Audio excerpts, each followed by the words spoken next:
मैं तुमसे भी परास्त नहीं हो सकता, मैं तुमसे भी बलशाली हूँ।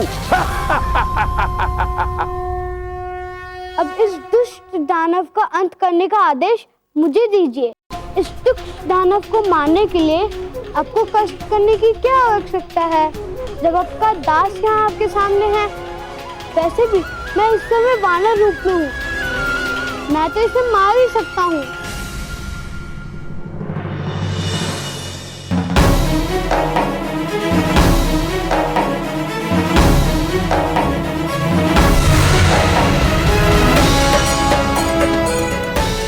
जिसे धरती पर रहने वाला मायावी बालक कृष्णा नहीं मार सका, उसे वृक्ष पर रहने वाला वानर क्या मारेगा।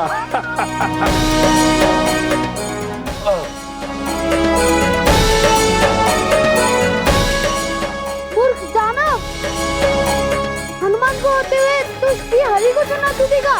क्या इतना दुस्साहस, इसका परिणाम तो तुझे मिलकर ही रहेगा। जय श्री राम। छोड़ मुझे, ये कैसा वानर है, ये क्या हो रहा है। नहीं,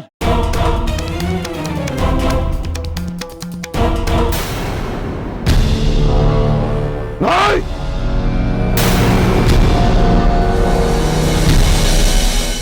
इस वानर ने रुद्रावत को समाप्त कर दिया। ये कृष्णा और रुद्रावत के बीच ये वानर कहां से आ गया। चले ये, चले। हाँ महाराज, ये को जरूर मायावी वानर है महाराज, जो इतना शक्तिशाली है कि इसने रुद्रावत जैसे भयंकर राक्षस का अंत कर दिया। ये कृष्णा मायावी है, ये बात मेरे समझ में आती है, परंतु ये वानर मायावी कहां से हो गया, ये बात मेरे समझ में नहीं आई।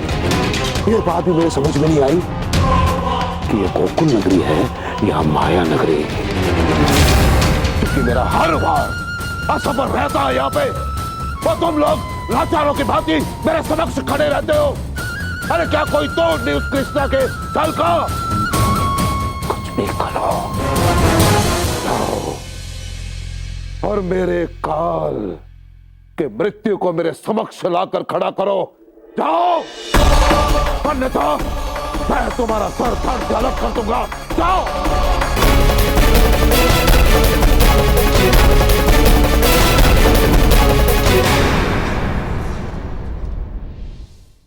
प्रभु श्री राम की सेवा का अवसर तो मुझे अनेकों बार मिला है, किंतु आज मुझे प्रभु कृष्ण की सेवा का भी सौभाग्य मिल गया।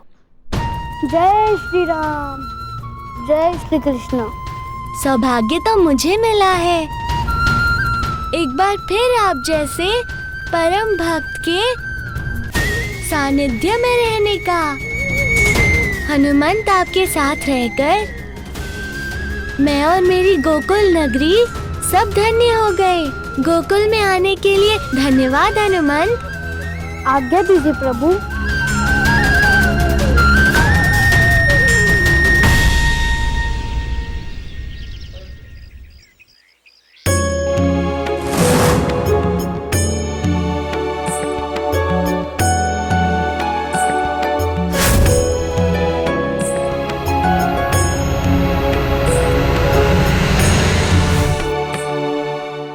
महादेव, श्रावण के प्रारंभ होने पर पृथ्वी पे हरियाली के साथ साथ चहल पहल भी बढ़ने लगती है। देखिए, आज तो सारी विवाहित स्त्रियां और कुंवारी कन्याएं आपके मंदिर पे दर्शन हेतु भोर से ही खड़ी है। जानते हैं क्यों? क्योंकि आज श्रावण मास का प्रथम सोमवार है। आज के दिन सारी विवाहित स्त्रियां और कुंवारी कन्याएं आपको प्रसन्न करने के लिए आपकी व्रत और उपासना बड़े उत्साह से करती हैं। वो तो है, श्रावण मास मात्र स्त्रियों की उपासना के लिए नहीं है। इस मास में पुरुष भी मेरी आराधना करके पारिवारिक सुख को पा सकते हैं। यदि एक स्त्री अपने परिवार के सुख के लिए कठिन तपस्या कर सकती है,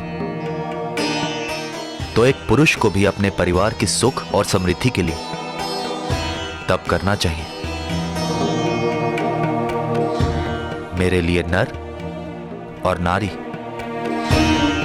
दोनों बराबर हैं। जो भी मेरी शरण में आता है, मेरे आशीर्वाद से मनवांछित फल पाता है।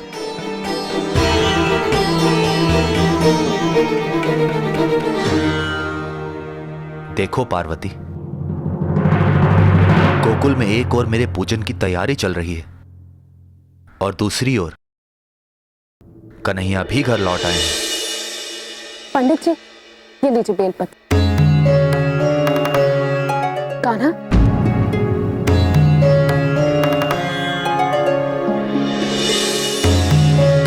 कान्हा तो यहाँ अकेला क्यों है? बलराम और महादूत कहाँ हैं?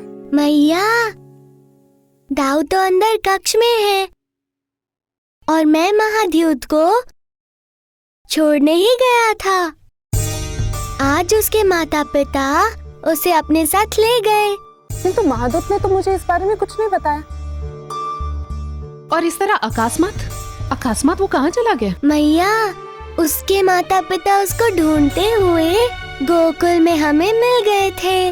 उसके माता पिता बहुत चिंतित थे, इसीलिए मैंने उसे उसके माता पिता के साथ जाने दिया। यशोदा, यशोदा, जल्दी आओ, पूजा में विलंब हो रहा है। हाँ जीजी, मैं आ रही हूँ। कान्हा, तो अपने कक्ष में जा।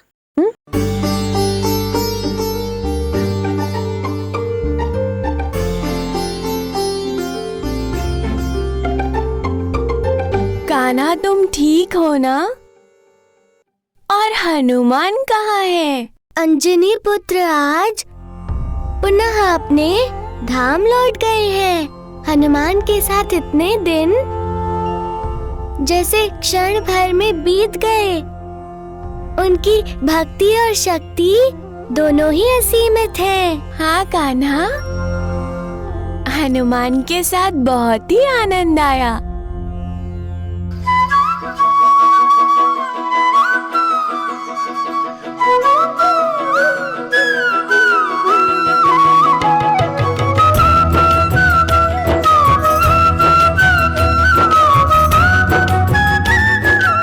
चारु चंद्रावत्सम।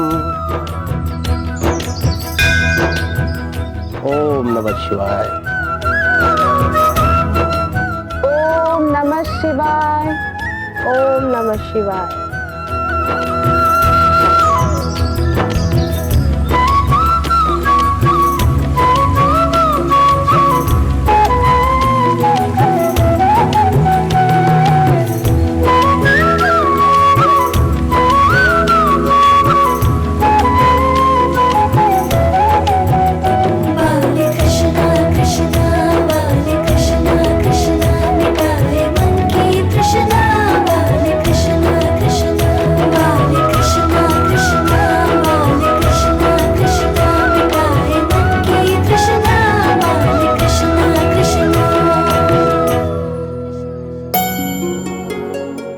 गोकुल तो गोकुल है, वहां भक्ति के साथ कृष्णा है और कृष्णा के साथ उनकी बांसुरी। जहां भक्त मेरे लिए भजन गा रहे हैं और कृष्णा की बांसुरी उन भजनों में मिलकर मीठी मिश्री खोल रही है। परम आनंद पार्वती, परम आनंद। श्रावण के सोमवार का पूजन हम संकल्प के साथ प्रारंभ करेंगे। सभी लोग मेरे साथ बोलिए कि मैं संकल्प लेती हूँ। मैं संकल्प लेती हूँ कि मैं श्रावण के 16 सोमवार का व्रत, सावन के 16 सोमवार का व्रत पूरी निष्ठा एवं भक्ति भाव से रखूंगी। मैं पूरी निष्ठा और भक्ति भाव से रखूंगी। आइए, अब मैं आपको श्रावण के सोमवार की कथा का वाचन करता हूँ। सभी शिव का ध्यान करके इस कथा को पूरी एकाग्रता के साथ सुनिए। पंडित जी प्रणाम। आयुष्मान भव। आइए नंदराज, हाँ बिल्कुल उचित समय पधारे हैं। आप भी सबके साथ बैठकर शिव की महाफलदायी कथा का श्रवण कीजिए। जी पंडित जी, अवश्य, किंतु सर्वप्रथम जिस कार्य के लिए आया हूं उस कार्य को निपटा लो।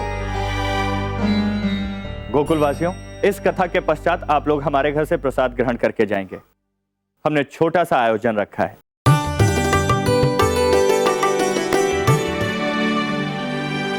धनुपति सुनते हो? अरे क्या हुआ मित्र, बड़े चिंतित दिखाई दे रहे हैं। अरे धनुपति, चिंता का कोई विषय नहीं है। मैं तो तुम्हारे लिए अच्छी सूचना लेके आया हूँ। बताओ। सुना है मैंने, नंद ने आज शिव पूजा के पश्चात पूरे गोकुल वासियों के लिए प्रसाद का आयोजन किया। तुम समझ रहे हो धनपति? आज तुम्हारे पास नंद को अपमानित करने का बहुत ही सुनहरा मौका है। हम किसी प्रकार प्रसाद को विषक्त बना देंगे और सारे गोकुल वासी अस्वस्थ हो जाएंगे। फिर पूरे गांव में नंद की थूतू होगी, थूतू। क्या कहते हो धनुपति? मित्र, कहना नहीं है, अब तो करना है। क्योंकि इतना श्रम करने के पश्चात भी यदि गोकुलवासी केवल अस्वस्थ होंगे, ये उचित नहीं। गोकुलवासियों को मरना होगा।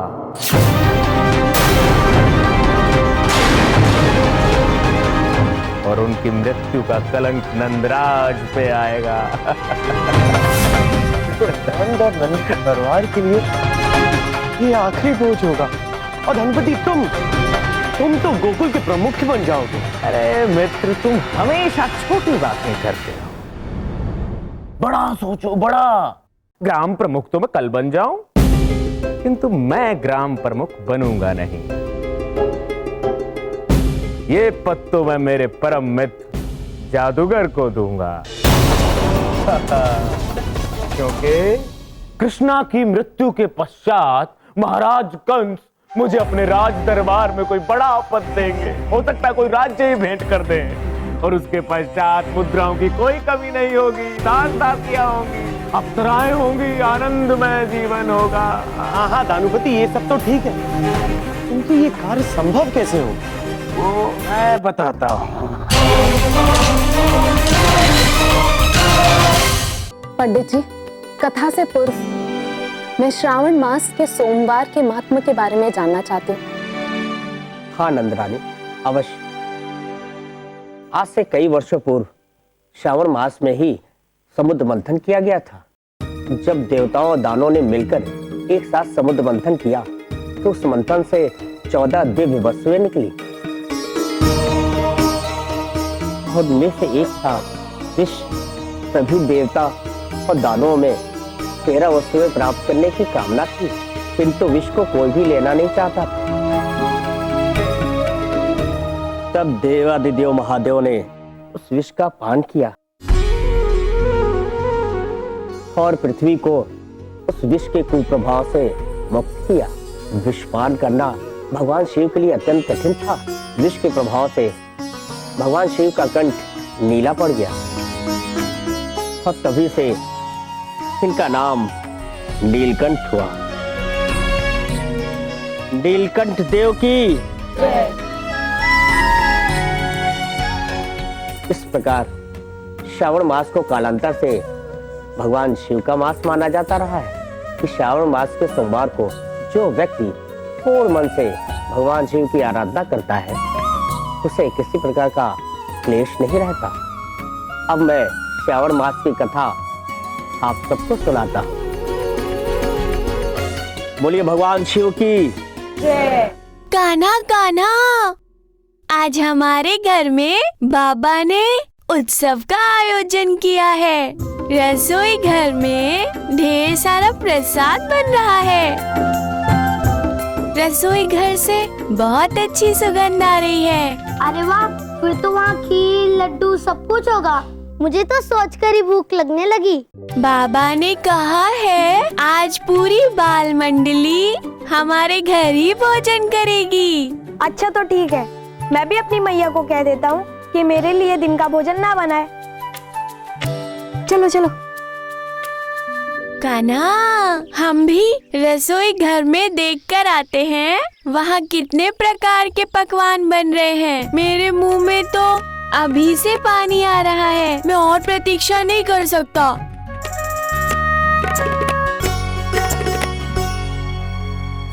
श्रावण मास की कथा के अनुसार अमरपुर नगर में एक धनी व्यापारी रहता था।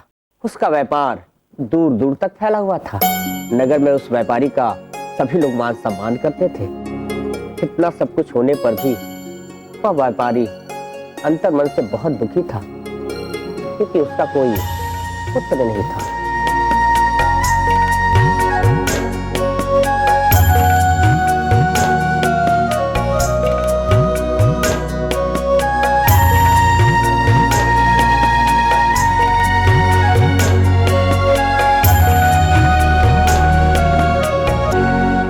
सोमवार का व्रत रखने से उस व्यापारी के घर खुशियां लौट आई। शास्त्रों में लिखा है कि कोई स्त्री या पुरुष अगर सोमवार का व्रत रखता है एवं कथा सुनता है तो उसकी समस्त इच्छाएं पूर्ण होती है। बोलो भगवान भोलेनाथ की जय, शंकर भगवान की जय, शंकर भगवान की जय, हर हर महादेव।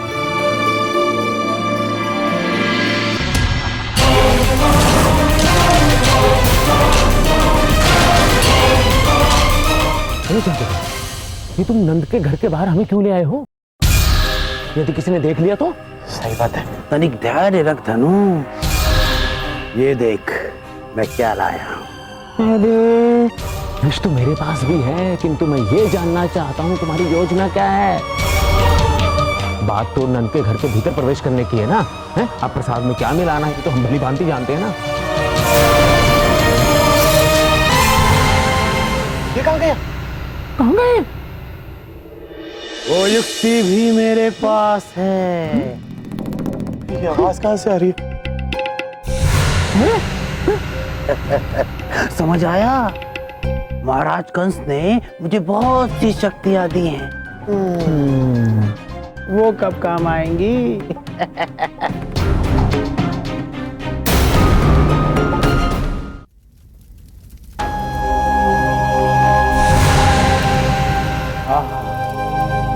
क्या सुगंध है प्रसाद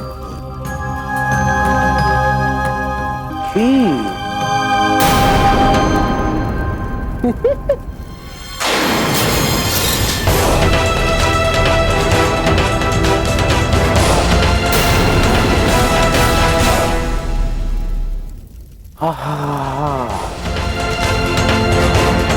अब नंदराज के घर पर प्रसाद ने मृत्यु बटेगी।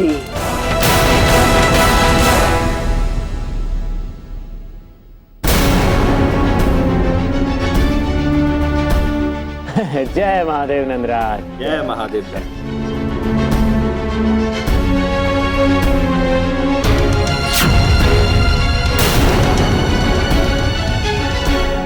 चलिए आप लोग प्रसाद ग्रहण कीजिए।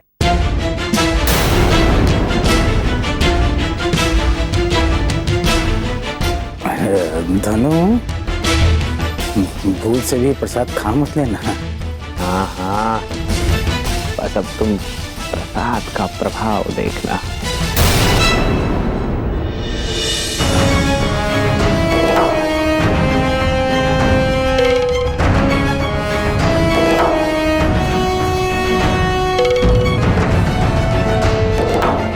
क्या हुआ धनु काका, आप तीनों प्रसाद क्यों नहीं खा रहे?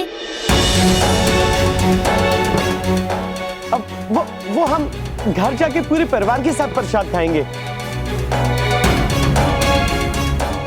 अब महादेव का आशीष तो पूरे परिवार को मिलना चाहिए ना। हाँ, वो घर पे प्रभा भी प्रतीक्षा कर रही है।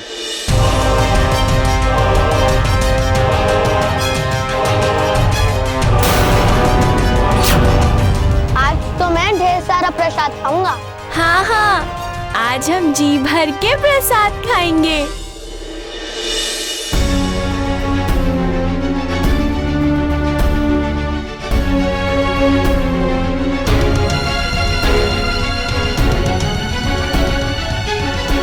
कितना स्वादिष्ट प्रसाद है। मेरी मानो प्रसाद ना खाने के बहाने बनाना छोड़ दो काका। थोड़ा प्रसाद खा ही लो, आपका कल्याण ही होगा। अपने परिवार के लिए और प्रसाद ले लेना मैया से। क्यों मैया? हाँ लल्ला, हाँ कान्हा, खाते हैं खाते हैं। क्या हुआ कान्हा, तुम धानु काका से ऐसा क्यों कह रहे हो?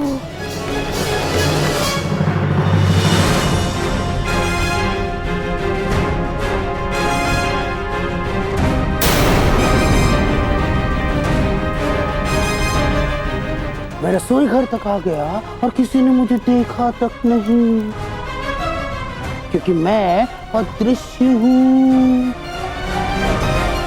और अब मैंने अपना कार्य भी पूरा कर दिया है, प्रसाद में विष डालकर।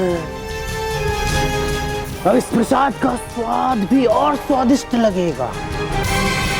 जादूगर, तुम सबके सामने अदृश्य हो, किंतु तुम्हारा जादू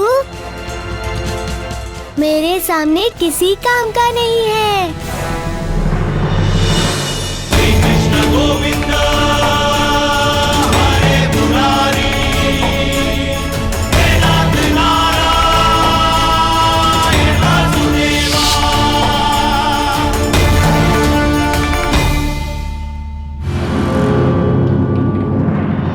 महादेव, इन उद्दंड पुष्पों ने आपके पूजन का प्रसाद विस्मय कर दिया और अपने गोकुलवासी को बचाने के लिए कुछ भी नहीं किया। गोकुल पर संकट के बादल छाए थे, परंतु मैं निश्चित था। जानती हो क्यों? क्योंकि वहां कान्हा है, और कान्हा के होते गोकुल का कोई कुछ नहीं बिगाड़ सकता। हाँ महादेव, ये तो है। बाल कृष्णा ने हर बारी अपनी माया से गोकुल को बचाया है। जिसका रक्षक ये नन्हा ग्वाला है, उसको कोई हानि नहीं पहुंचा सकता।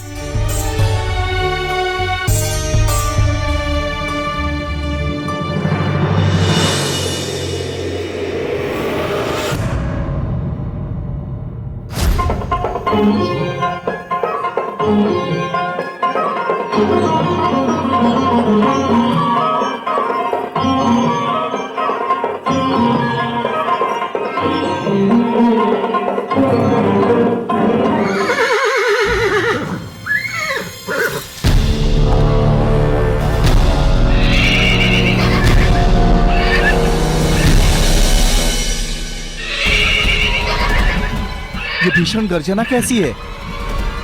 इस कंपन से तो देवराज इंद्र का आसन भी हिल गया। यह गर्जन कहीं स्वर्ग की ओर आने वाले किसी संकट का संकेत तो नहीं?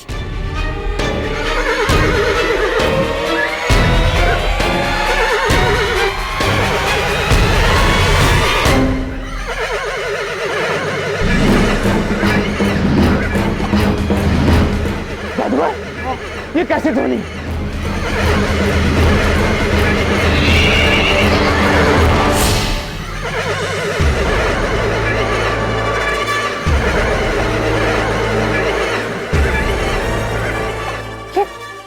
ये कैसी का रचना है? ऐसा लग रहा कि जैसे आसमान धरती पर गिर पड़ेगा। अकस्मात ये भयानक ध्वनियां कहाँ से आ रही हैं?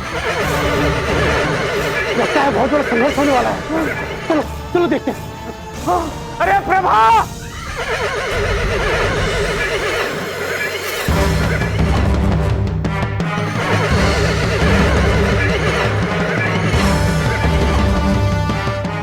ये गर्जना तो मेघों की नहीं है। लग रहा था कोई अश्व दौड़ रहा है। कहीं फिर कोई दानव तो नहीं आ गया गोकुल में? क्या तुम भी वही सोच रहे हो जो मैं सोच रहा हूँ कान्हा? हाँ दाऊ, मुझे लगता है भयंकर युद्ध प्रारंभ होने वाला है।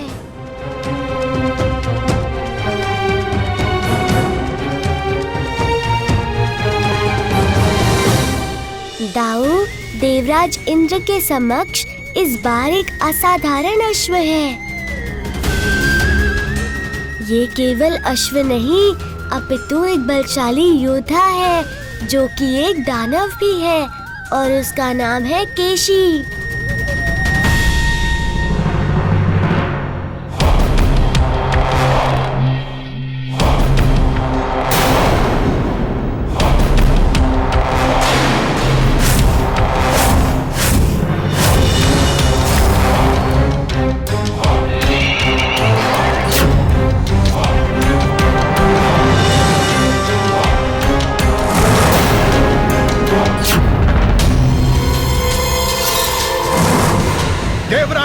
इंद्र, लो मैं आ गया हूं दानवों का अधिकार तुमसे लेने। तुम्हारे समक्ष केशी खड़ा है। अब तुम्हारे समेत दो ही मार्ग बचते हैं, या तो प्रेम से मुझे स्वर्ग का राज सिंहासन दे दो, अन्यथा युद्ध के लिए तैयार हो जाओ। स्वर्ग का सिंहासन तुम्हारा कभी हो ही नहीं सकता। जानते हो क्यों? क्योंकि यह स्वर्ग लोक हम जैसे देवताओं के लिए बना है, तुम जैसे दानवों के लिए नहीं। और मुझे चुनौती देने से पूर्व अपने प्राणों की सुरक्षा के हेतु तो सोचा होता। मैं तुम्हें यहां से सुरक्षित लौटने का अंतिम अवसर प्रदान कर रहा हूं, अन्यथा आज तुम्हारा वध निश्चित है।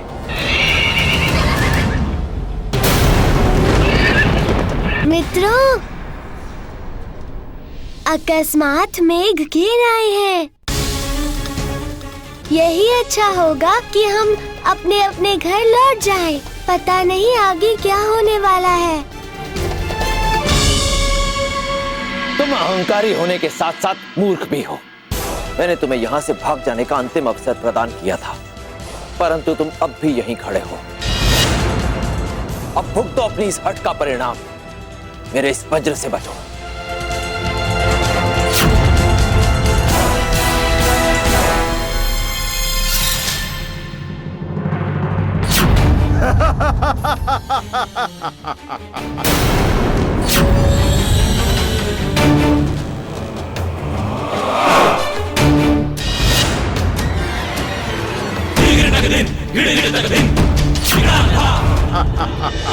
तुम अब तक अपनी दानवीय शक्तियों से बचते आए हो केशी, परंतु अब और नहीं। ये मेघास्त्र है, इससे बचकर दिखाओ।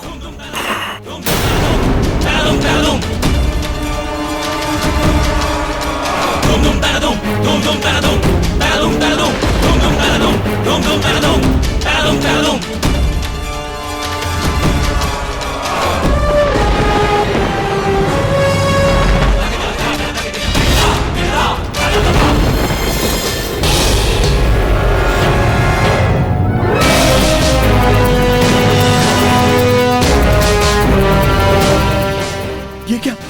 पृथ्वी पर बाणों की वर्षा हो रही है।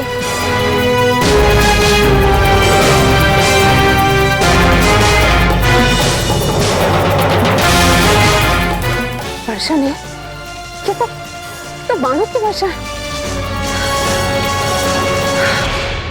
हे ईश्वर, कान्हा और बलराम कहाँ होंगे? उनका तो कुछ भी पता नहीं है। हे प्रभु, प्रभु मेरे पुत्र की रक्षा करना। ये कहाँ होंगे? कान्हा, कैसी विचित्र बाणों की वर्षा हो रही है।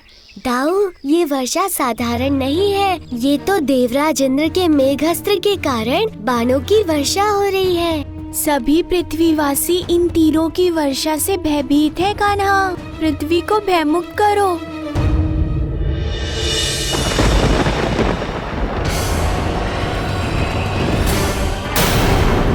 अब कहो इंद्र, क्या अब भी तुम मुझे चुनौती दोगे? मेरा सामर्थ्य देखकर भी तुम्हारा विवेक नहीं जगा। वीरता का झूठा प्रदर्शन बंद करो और ये स्वर्ग की सत्ता मुझे दे दो। स्वर्गलोक तुम्हारा कभी भी नहीं हो सकता। यह तुम्हारा स्वप्न है और स्वप्न ही रहेगा। स्वर्गलोक केवल देवताओं के लिए है। सावधान!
पुष्प के दर्शन अचानक से?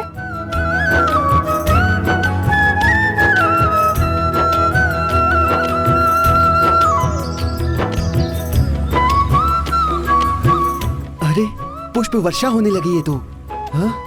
चमत्कार हो गया।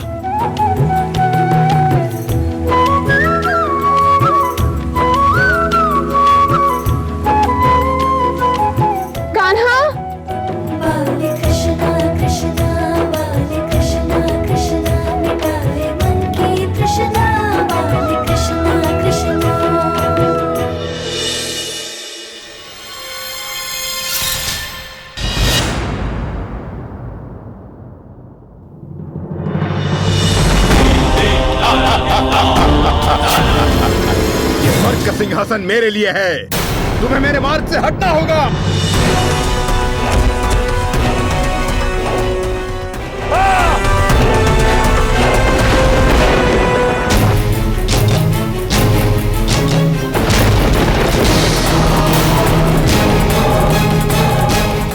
इंद्र! नारायण नारायण, ये कैसा अनिष्ट हो रहा है प्रभु। अश्वासुर केशी ने देवराज इंद्र से एक भीषण युद्ध के पश्चात स्वर्गलोक की सत्ता छीन ली है प्रभु। यदि एक दानव स्वर्ग का अधिपति बन बैठा तो अनर्थ हो जाएगा प्रभु, अनर्थ हो जाएगा। कुछ कीजिए प्रभु, कुछ कीजिए, इस समस्या का समाधान निकालिए प्रभु। नारायण नारायण। प्रणाम प्रभु। प्रणाम देवर्षि। प्रणाम देवराज इंद्र। इंद्रदेव, हम प्रभु से आपके विषय में वार्ता कर रहे थे कि कैसे उस दानव ने भीषण युद्ध के पश्चात आपसे स्वर्ग लोक की सत्ता छीन ली। नारायण नारायण। प्रभु, देवर्षि सत्य कह रहे हैं। उस दुष्ट केशी ने मुझे युद्ध में परास्त कर दिया, परंतु प्रभु मैं स्वर्ग लोक का सिंहासन ले आया हूं अपने साथ, और जब तक वो दुष्ट इस राज सिंहासन पर नहीं बैठेगा तब तक वो स्वर्ग का राजा नहीं कहलाएगा। परंतु प्रभु, मैं ये बात भी भली भांति जानता हूं कि वो दुष्ट इस सिंहासन पर बैठने को कितना व्याकुल है, और यदि वो एक बार इस राज सिंहासन पर बैठ गया और स्वर्ग का राजा बन गया तो हम सब देवताओं का नाश कर देगा प्रभु। अब मैं और अन्य देवता आपकी शरण में है प्रभु, हमारी रक्षा कीजिए।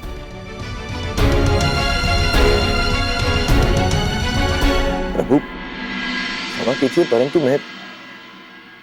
मैं आपकी मुस्कान का अर्थ नहीं समझ पाया। कहीं इस मुस्कान का अर्थ यह तो नहीं प्रभु कि आप हम देवताओं की रक्षा नहीं करेंगे? नारायण नारायण। देवराज इंद्र, आप निश्चिंत रहिए, प्रभु मुस्कुराए, इसका अर्थ ये है कि उनके पास आपकी समस्या का समाधान अवश्य है। नारायण नारायण। धन्यवाद प्रभु। कान्हा, बलराम। हे प्रभु, कान्हा और बलराम तो यहाँ भी नहीं है, अरे कहाँ गए होंगे? मैया, मैं यहाँ हूँ।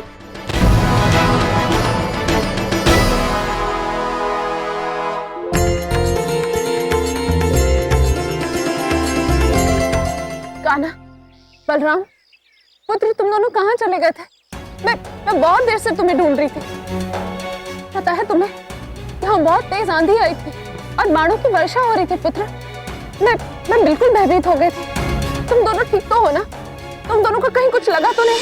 हाँ मैया, अपनी चिंता छोड़कर आप हमारी चिंता कर रही थी। वो बाण आपको भी हानि पहुंचा सकते थे मैया। कान्हा, बलराम, तुम्हें पता है पुत्र, मुझे स्वयं के प्राणों से ज्यादा अधिक प्रिय तुम दोनों के प्राण है पुत्रों। और मैं ही क्या, ईश्वर ने इस जगत की सारी माताओं को ऐसा ही बनाया। संतान की एक दुख के आगे वो अपने बड़े से बड़ा दुख को भी भूल जाती है पुत्र।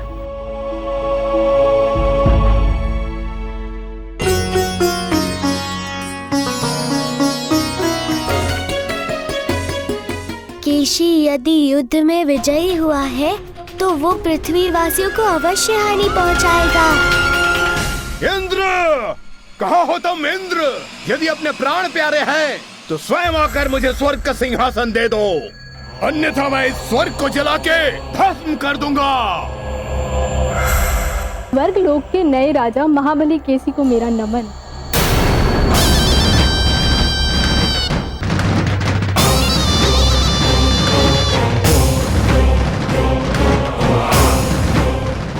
ये अप्सरा अपने साथ स्वर्ग का सिंहासन लाई है।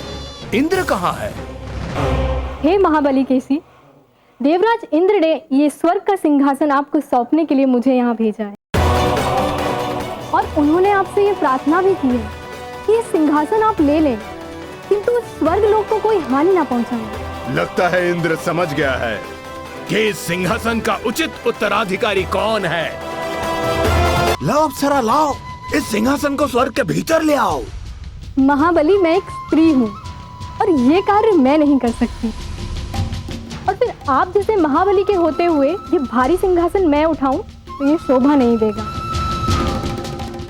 आप आइए और स्वयं अपना सिंहासन लेकर जाइए। हाँ अप्सरा, तुम उचित कह रही हो। ये तो इंद्र के मूर्खता के कारण तुम्हें ये सिंहासन स्वर्ग के द्वार तक लाना पड़ा है, किंतु मैं तुम्हें और श्रम करने नहीं दूंगा। मैं स्वयं आकर सिंहासन को उठाकर स्वर्ग के भीतर लाऊंगा।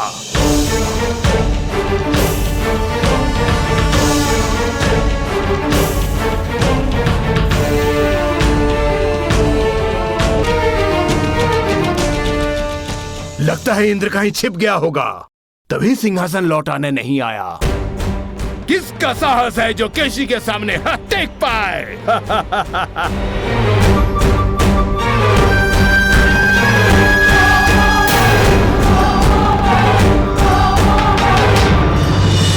ये क्या हो रहा है? ये कैसे मूर्खता है? ये छल हो रहा है मेरे साथ।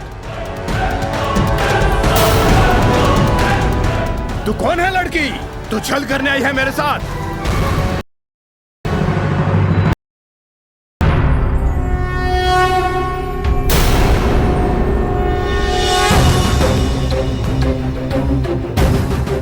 विष्णु, विष्णु, ये क्या कर रहे हो तुम?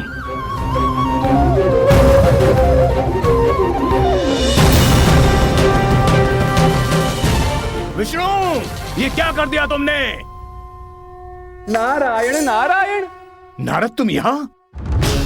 किंतु मैं तुम्हें देख क्यों नहीं पा रहा हूँ? नारायण नारायण, ये क्या हो गया है आपको? महापराक्रमी अश्वासुर केसी, कैसी दशा बनाकर रखी है आपने। कदाचित आप स्वयं आश्चर्यचकित है ना कि वास्तविकता से आप अपने नेत्रों से हमें देख नहीं सकते। जानते हैं इसका कारण क्या है? इसका कारण है श्री हरि की माया का प्रभाव आपके ऊपर, जिसके कारण आप समस्त देवलोक या किसी भी देवता को देख नहीं सकते और इसलिए आप हमें भी नहीं देख सकते। नारायण नारायण। ये नहीं हो सकता नारद, मुझे कोई उपाय बताओ नारद, उपाय। उपाय? नारायण नारायण, इस समस्या का एक ही उपाय है हमारे पास। क्या?